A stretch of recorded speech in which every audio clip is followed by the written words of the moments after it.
If we lose freedom here, there is no place to escape to. This is the last stand on Earth.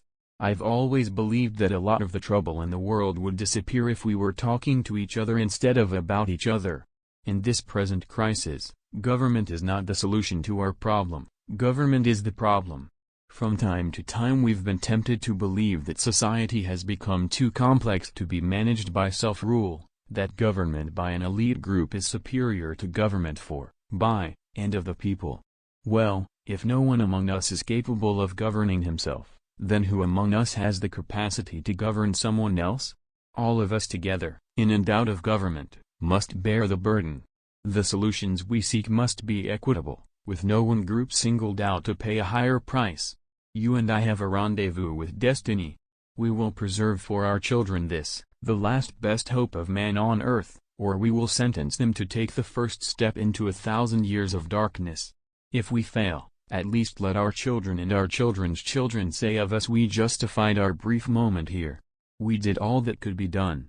Ronald Reagan, A Time for Choosing, The Speeches of Ronald Reagan, 1961 to 1982.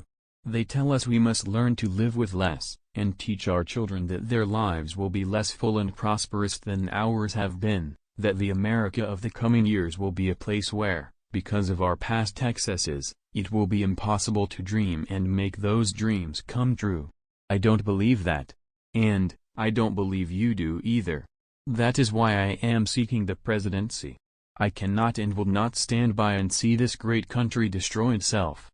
Our leaders attempt to blame their failures on circumstances beyond their control, on false estimates by unknown, unidentifiable experts who rewrite modern history in an attempt to convince us our high standard of living, the result of thrift and hard work, is somehow selfish extravagance which we must renounce as we join in sharing scarcity.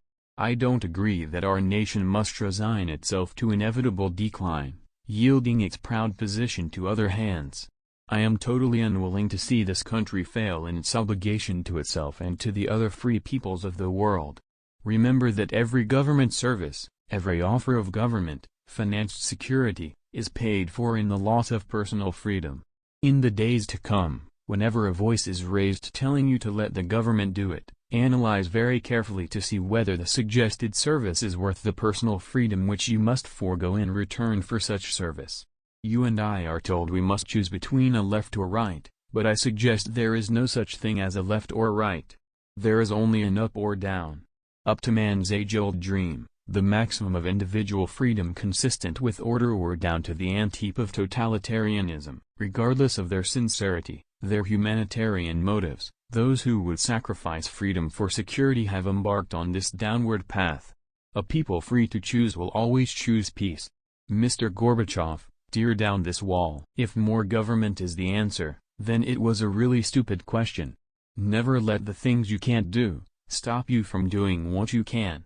Here you discover that so long as books are kept open, then minds can never be closed.